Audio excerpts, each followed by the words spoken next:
भगवान आदिशेष लक्ष्मण की मृत्यु कैसे हुई? किसने मारा था उन्हें? उनके जीवन के अंतिम दिनों में क्या हुआ था?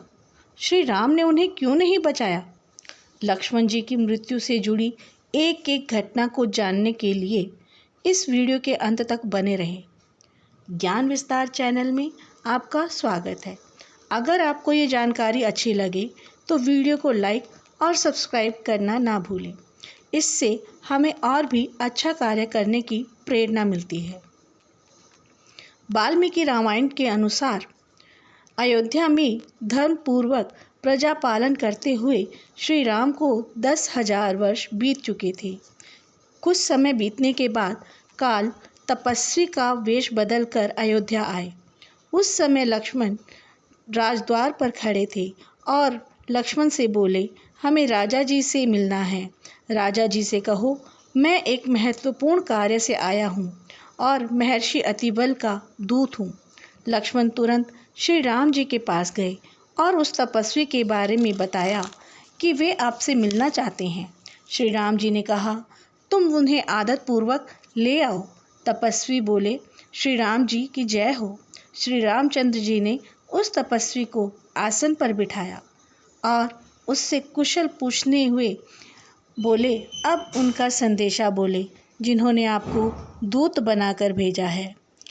तब उस मुनि ने उत्तर दिया और बोले, हे राजन, मैं अपना संदेशा आपके साथ एकांत में बैठकर देना चाहता हूँ।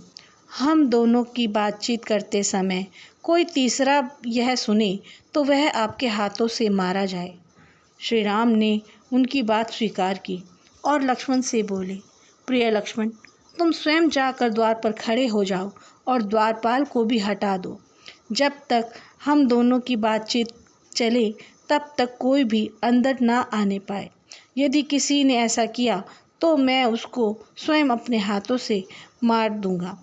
लक्ष्मण जी को द्वार पर नियुक्त कर श्री राम तपस्वी से बोले, अब आप कहिए क्या संदेशा कहना चाहते हैं। तपस्वी बोले, प्रभु, मुझे पितामह ब्रह्मा जी ने भेजा है। मैं एक प्रकार से आपका ही पुत्र हूँ। मेरा नाम काल है। मैं संहार करने वाला हूँ। पितामह ब्रह्मा जी ने कहा है कि इन लोगों की रक्षा के लिए आप ही ने जो इस मृत्यु लोक में अपने रहने की अवधि बांधी थी वह अब पूर्ण होने जा रही है। आप ही पूर्ण काल में माया द्वारा लोक का संहार कर महासागर में सोए थे। उसी समय मैं उत्पन्न किया गया था। अपनी प्रजा को महादुखी देखकर रावण का वध करने के लिए मनुष्य का रूप धारण किया था। आप केवल अपने संकल्प से दशरथ पुत्र हुए थे। अब आपकी मृत्यु लोक में रहने की अवधि जो आपने स्वयं निश्चित की थी अब पूर्ण हो रही है।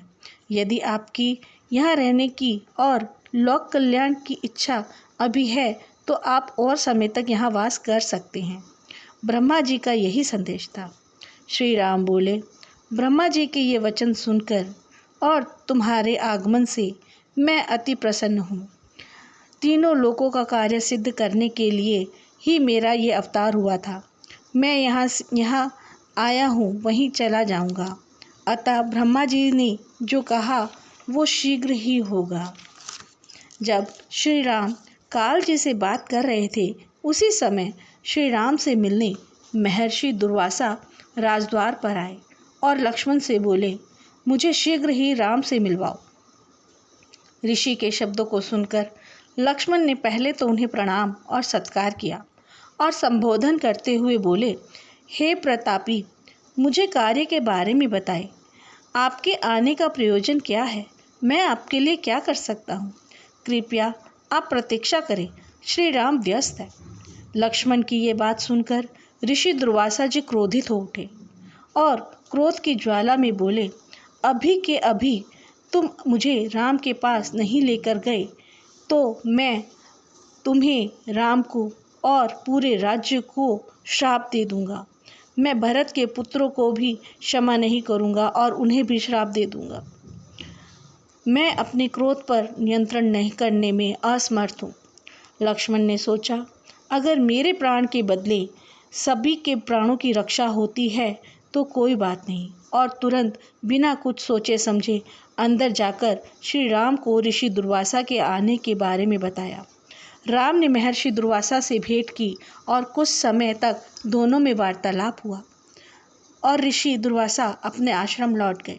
उनके जाते ही श्री राम को काल के साथ की गई अपनी विकट प्रतिज्ञा का स्मरण हुआ और वे व्याकुल हो उठे और शोक में डूब गए।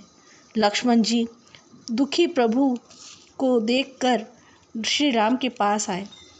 उन्होंने देखा कि राघव का मुख नीचे की ओर झुका हुआ है।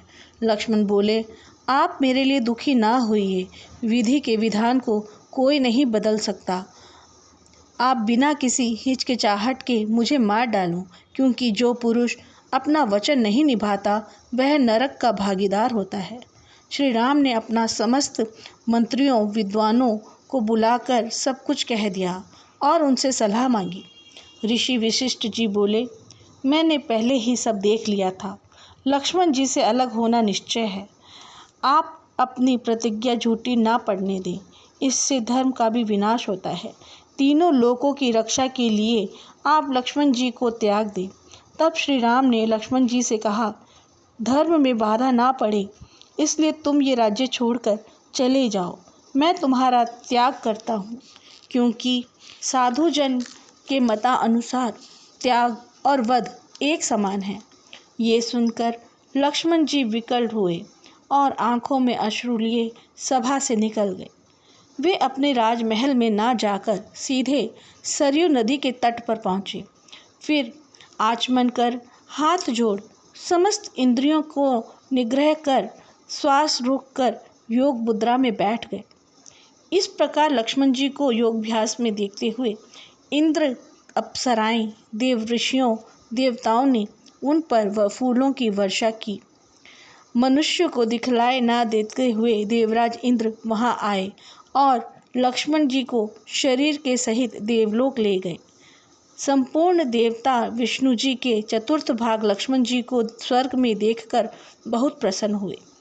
लक्ष्मण जी का त्याग कर श्री राम और शोक में संतृप्त हो गए और अधिक समय तक उनका वियोग सह नहीं पाए थे।